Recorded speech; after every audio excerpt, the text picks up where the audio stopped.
నమస్తే, welcome to I dream. Head phones వినియోగం అన్నది దానికి ఒక లిమిట్ లేకపోతే అది ఎంత ప్రమాదకరమో చాలామంది వైద్యులు మనకు చెప్తూనే ఉంటారు. కానీ అది చాలామంది పట్టించుకోరు. రీసెంట్గా ఒక ప్రముఖ గాయని తను ఎక్కువగా ఈ హెడ్ ఫోన్స్ వాడటం వల్ల తనకు వినికిడి లోపం వచ్చిందని చెప్పారు. అయితే అది ఎంతవరకు నిజం? ఇది ఏమైనా బ్రెయిన్కి ఏమైనా ఎఫెక్ట్ ఉంటుందా? న్యూరలాజికల్ ప్రాబ్లం ఏమైనా ఉంటుందా?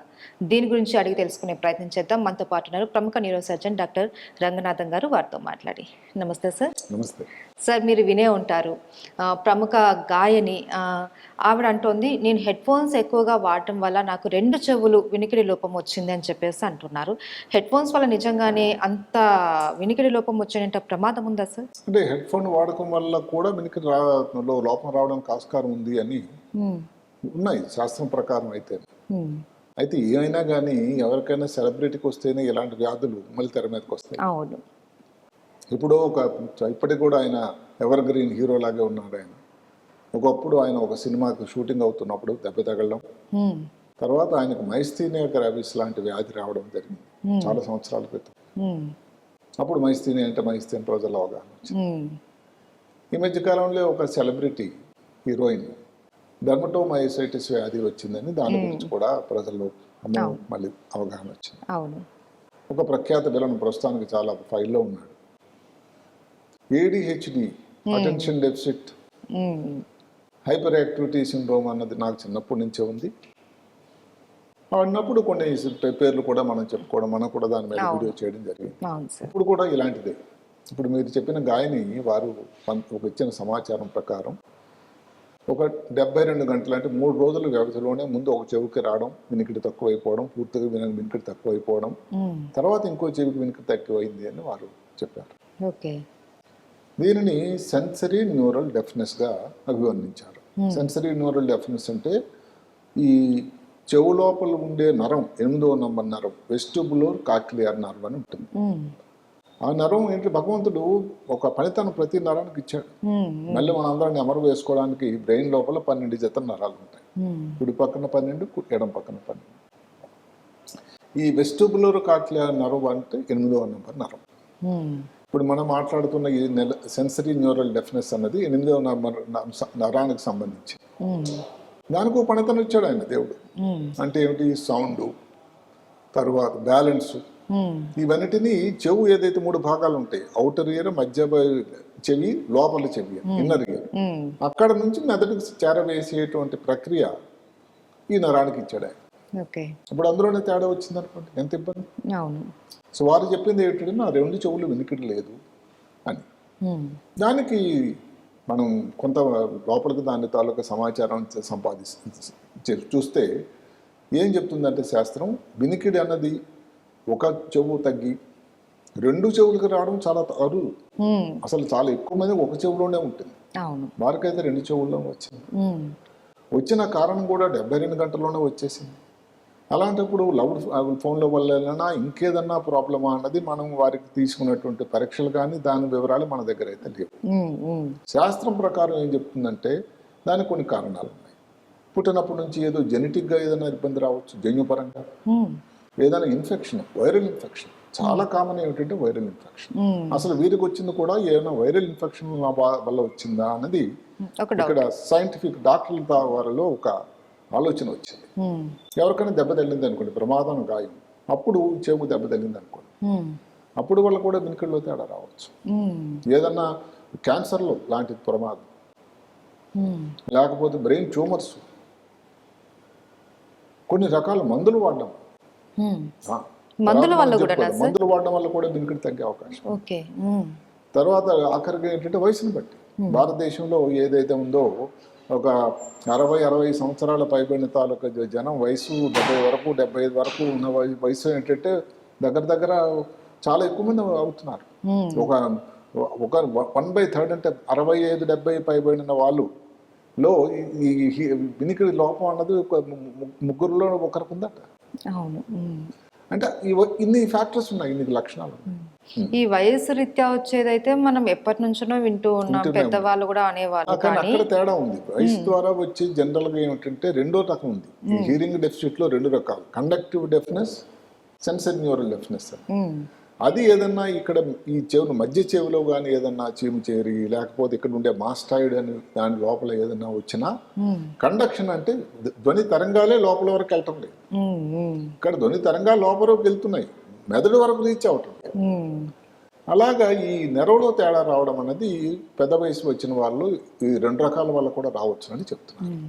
అయితే సార్ కొంతమంది అంటూ ఉంటారు హెడ్ ఫోన్స్ ఎక్కువగా వాడటం వల్ల బ్రెయిన్ కి కూడా ఎఫెక్ట్ ఉంటుంది అని అంటూ ఉంటారు, అది నిజమేనా సార్? దానికి సైంటిఫిక్ ఇది కూడా ఆలోచన కూడా ఉంది.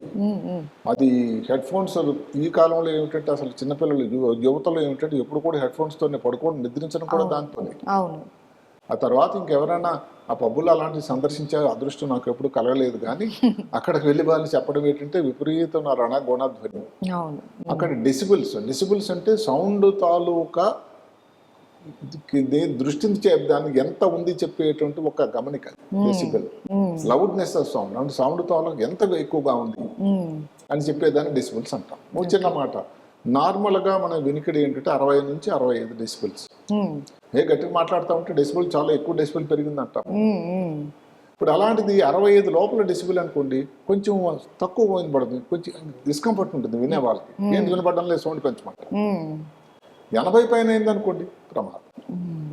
ఈ ప్రమాదం అనేది లౌడ్ ఏదైతే ఉందో హెడ్ ఫోన్స్ కానీ లౌడ్ నాయిస్ ఇది మ్యూజిక్ కానీ దానివల్ల వచ్చేటువంటి చెవులు గింగురని ఒకసారి వినపడదు. ఒకసారి అంత లౌడ్ ఏదైనా మా ఊళ్ళో మ్యారేజ్లు గట్ట అవుతున్నప్పుడు మైక్ పెడతారు. ఆ మైక్ దగ్గరలో ఉండేటైతే చెవులంతలో కొన్ని నిమిషాల పాటు లిప్తకాలం అసలు వినికిడి లేదు, ఆగిపోయినట్టు. మరి కొంతసేపులో సెటిల్ అయిపోతుంది. ఈ హెడ్ ఫోన్స్ గట్ట అన్నట్టయితే అసలు ఎక్కువ శాతం రికవర్ అయిపోవడానికి ఆస్కారం.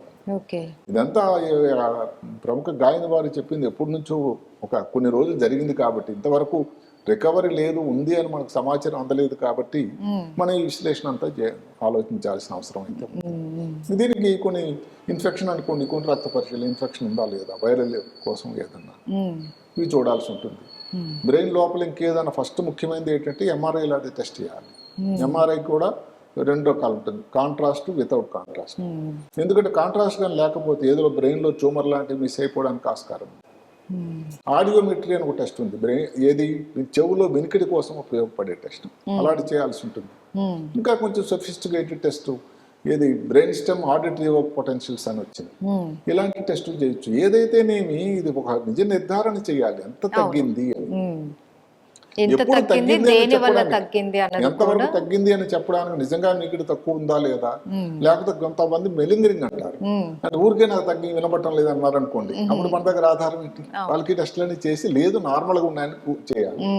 అంటే నార్మల్ గా ఇందాక మనం ఏదైతే చెప్పుకున్నాం 60 నుంచి 65 డెసిబుల్స్, అలాంటి 30 డెసిబుల్స్ అయిపోయింది అనుకోండి, అది కూడా 3 సార్లు టెస్ట్ చేస్తే 3 సార్లు కూడా కానీ 30 డెసిబుల్స్ కాదు వినికిడి వినిపిస్తూ ఉంటే నిజంగానే వాళ్ళకి వినికిడిలో లోపం వచ్చింది అని చెప్పాలి. ఓకే సార్, మీరు అన్నట్లు ఇది మామూలుగా హెడ్ ఫోన్స్ వల్ల వస్తే దాన్ని మళ్ళీ రికవరీ చేయడానికి ఆస్కారం ఉంది అని అనేసి అన్నారు. ఒకవేళ వైరస్ వల్ల ఇలాంటి వినికిడి లోపం వస్తే దానికి దానికి ఎక్కువ శాతం అంటే ఎక్కువ స్టెరాయిడ్స్ ఇస్తున్నారు. స్టెరాయిడ్ వల్ల చాలా చాలా మంచి ఫలితాలు ఉంటాయి అని, అది కూడా ఎంత ఇమీడియట్ గా అయితే అంత ఇమీడియట్ గా స్టార్ట్ చేయాలి. ఈ వైరల్ అనేది ఇప్పుడు ఏదో కోవిడ్ లాగో లేకపోతే ఒక పర్టికులర్ ఈ వైరస్ అని మన దగ్గర ఆధారాలు ఇంకా లేవు కాబట్టి ఏ వైరస్ మనం మందు ఇవ్వగలం? ప్రస్తుతానికి దాని గురించి ఇంకా పక్కాగా సమాచారం లేదు. మనకు తెలిసిందల్లా స్టెరాయిడ్ అనేది చాలా చాలా ఉపయోగకరమని. ఇంకొక నైట్రైట్ మెగ్లోమైన్ అని ఒక మందు వచ్చింది. అదేంటి, యాంజియోగ్రామ్ చేయడానికి ఉపయోగపడేటువంటి ఒక మందు, దానివల్ల చాలా ఉపయోగం ఉంటుందట. అది మరి ఎంతమందిలో వాడుతున్నారో అది చూడాల్సి ఉంటుంది. కానీ స్టెరాయిడ్ మాత్రం 100% దానివల్ల చాలా చాలా మంచి ఫలితాలు ఉంటాయి, చాలా ఉపయోగం ఉంటుందని కూడా అందరూ చెప్తున్నారు. అయితే ఉపయోగాలు ఉన్నప్పటికీ అది డాక్టర్ పర్యవేక్షణలో మాత్రమే తీసుకోవాలి. అదే కాకుండా ఇప్పుడు బ్రెయిన్ లో ట్యూమరే వచ్చింది అనుకోండి ఎంఆర్ఐలో, దానికి మరి వైద్య విధానం వేరే ఉంటుంది. అందుకనే పరీక్షలు చేయాలి. అది తేల్చక ముందు ఏం లేదు ఉందని మనం చెప్పడానికి మన దగ్గర అది పద్ధతి కాదు. అది ట్యూమరే ఉందనుకోండి, దానిలో అంటే 8వ నంబర్కు సంబంధించిన నరం సంబంధించిన ట్యూమర్, శ్వానోమా అంటాం, ఎకోస్టిక్ న్యూరోమా అంటాం. వాళ్ళు దానికన్నట్టయితే 2 సెంటీమీటర్లు తక్కువ ఉన్నట్టు అసలు ఈ మధ్యన ఆపరేషన్ చేయటం లేదు.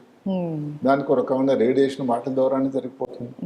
2 సెంటీమీటర్ల కంటే పెద్దది ఉండి బ్రెయిన్లో కానీ ఏదైతే నీరు కానీ ఇలాంటి హైడ్రోకెఫలస్ అంటాం వచ్చినట్టయితే దానికి మరి శస్త్రచికిత్స ఆపరేషన్ చేయాల్సిన అవసరం కూడా ఉంటుంది. ఇంకా ముఖ్యమైన విషయం ఏంటంటే మందుల వల్ల, కొన్ని మందుల వల్ల వస్తుంది ఈ వినికిడి లోపం. అంటే ఎలాంటి మందులు సార్? ఒకటి ఇప్పుడు మాటకి ఈ మలేరియా వచ్చింది, మలేరియా కోసం ఇచ్చినట్టు మందు క్లోరోక్విన్. దాని అంతకుముందు పాత మందు ఆ పేరు క్వినిన్. ఈ క్వినిన్ క్లోరోక్విన్ వల్ల వినికిడి తగ్గిపోతుంది. అందుకని డాక్టర్ అడిగినప్పుడు కూడా ఈ మధ్య కాలంలో ఏమైనా మందులు వాడారా, వాడితే ఏ రకం మందులు వాడారు. అదే కాకుండా చెవు ఏమైనా జలుబులాగా వచ్చి చెవు లోపల గులిమి కానీ కలెక్ట్ అయిపోయింది అనుకోండి, దానివల్ల కూడా అవ్వచ్చు. దానికేదో పెద్ద పెద్ద చిన్న విషయం కోసం అది కొండ దవ్వి ఎలుకలు పట్టిన చందం అవుతుంది, అది చూడాలి. సో దానికి ఒక ఏంటి సర్జను, న్యూరో సర్జన్ అందరూ చూడాల్సి ఉంటుంది. అదే ఇంకొక రకం మందు కానీ ఆలోచించినట్టయితే ఈ ప్లాటినం సంబంధించినటువంటి కీమోథెరపీ మందులు, సిస్ప్లాటినం మందులు ముందు చెప్పాను నేను ఎలాగ మలేరియా కోసం ఇచ్చే మందులు. దానివల్ల చెవిలో వినకడ ఎప్పటి నుంచో అనాదిగా మనకి సమాచారం. కీమోథెరపీ, ఓవర్ క్యాన్సర్ వచ్చింది, తర్వాత పొట్ట లోపల కానీ ప్రేవుల్లో కానీ క్యాన్సర్ వచ్చింది, లివర్ క్యాన్సర్ ఏదైనా వచ్చింది. ఇలాంటి క్యాన్సర్కి ఏంటంటే సిస్ప్లాటిన్ ఒక మందు ఇస్తున్నాం, అంటే దానివల్ల ప్రమాదం వచ్చేది. అంతవరకు ఎందుకండి మనం షుగర్ కోసం బీపీ కోసం వాడే మందులు అంటే దగ్గర 200 రకాల మందులు దేని వలన రావచ్చు. మనోవృద్ధి కౌంటర్ మెడిసిన్, తలనొప్పి కోసం వెళ్ళి ఏదో ఆస్పిరిన్ లేకపోతే నాఫ్రోసిన్ అని వాడుతూ ఉంటారు, దానివల్ల రావచ్చు. అయితే సార్ ఈ మెడిసిన్స్ వల్ల వచ్చే వినికిడి లోపాన్ని మనం తగ్గించుకోవడానికి ఉందా సార్? అంటే దానికి ఏంటంటే మనం ఫస్ట్ హిస్టరీ అంటాం, ఏంటి మందులు ఈ మధ్యన వాడారా, సరే వాడారు. అదే కాకుండా ఎంఆర్ఐ చేసాం, నార్మల్ ఉంది. వైరల్ తాలూకు ఏదో అతను ఎక్స్పోజ్ అయినట్టు మనకు బ్లడ్ టెస్ట్లు అన్ని కూడా నెగిటివ్ ఉన్నాయి, అప్పుడు మనం మందుల గురించి ఆలోచించాలి. దానికి వైద్యం ఏంటంటే ఫస్ట్ ఆ మందును స్టాప్ చేయాలి. అది బంద్ చేసిన తర్వాత నెమ్మదిగా రికవర్ అవడానికి ఆస్కారం. ఇక్కడ ఏంటంటే దాన్ని ఇంగ్లీష్లో చెప్పినట్టుగా కాజ్ అండ్ ఎఫెక్ట్ అంటుంది. దేని వలనైతే వచ్చిందో దాన్ని ట్రీట్ చేయాలి. ఉదాహరణకి వైరల్ ఇన్ఫెక్షన్ వచ్చింది, స్టెరాయిడ్ ఇవ్వాలి. లేదు ఇందాక చెప్పిన మెగ్లమేటైన్ కూడా ఇవ్వాలి. లేదు అంటే మందులు కానట్టు మందులు ఆపేయాలి. అలా ఏ కారణం వల్ల వచ్చింది, హెడ్ ఫోన్స్ అనుకోండి, వాళ్ళకి మనం కౌన్సిలింగ్ చేయాలి, ఇంత సౌండ్గా వినకూడదు అని. ఇప్పుడు జన్యుపరంగా వస్తుంది, ఎవరి చేతుల్లో లేదు. దానికి మనం పరీక్షలు చేసి జన్యుపరంగా వచ్చిందని తేల్చాల్సి ఉంటుంది. ఏదైతే నేను ఒక అదృష్టం ఏమిటంటే ఈ సెన్సరీ న్యూరల్ డెఫిషియన్సీలో రికవరీ అనేది చాలా ఎక్కువ బాగుంటుంది. అయితే అంతవరకు ఇబ్బందికరంగా ఉంటుంది.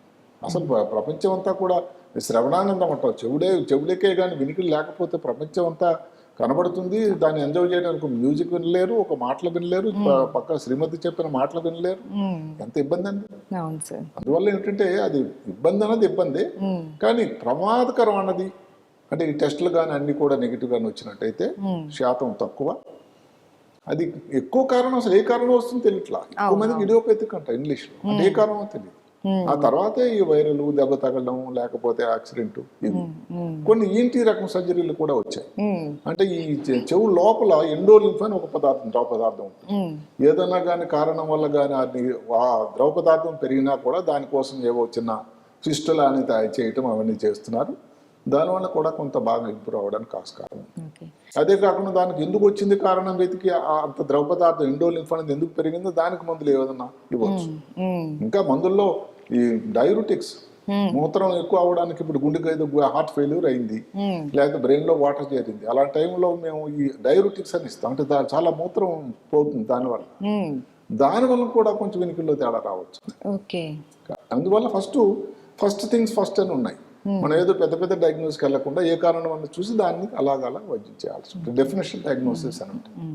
సో ఎవరికైనా సరే వినికిడి లోపం వచ్చింది అంటే ఎందుకు వచ్చింది, ఏ కారణంతో వచ్చింది, చెవులోనా రెండు చెవుల్లో ఉందా, ఎన్నాళ్ళ నుంచి, ఈ మధ్యన ఏమైనా మీరు ప్రయాణం ఏమైనా చేశారా, చెవులో కానీ ఏమైనా గులిమిలాగా ఏమైనా ఉందా, చెవు నుంచి ఏమైనా డిశ్చార్జ్ లాగా వస్తుందా, ఇలాంటివన్నీ ఇట్లా కారణాలన్నీ కూడా మనం కనుక్కుంటే దానికి ఏంటి ట్రీట్మెంట్ అన్నది కూడా మనం తెలుసుకోవచ్చు.